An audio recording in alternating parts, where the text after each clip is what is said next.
Nagpasya ang Senado bilang impeachment court na ibalik sa Kamara ang articles of impeachment laban kay Vice President Sara Duterte.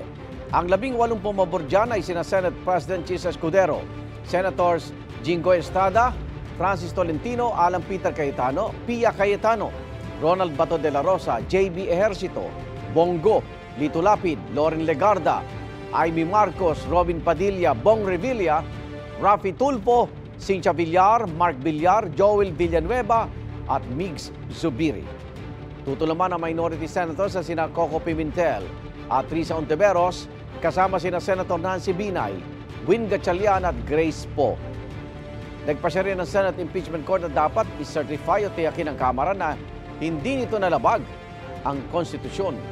Partikular ang 1-year ban sa paghahain ng impeachment complaint laban sa parehong opisyal. May nauna na kasing 3 impeachment complaint laban sa bise. Dapat din daw ipahayag ng 20th Congress kung gusto pa rin nilang ituloy ang impeachment. Igan, mauna ka sa mga balita, mag-subscribe na sa GMA Integrated News sa YouTube para sa iba't ibang ulat sa ating bansa.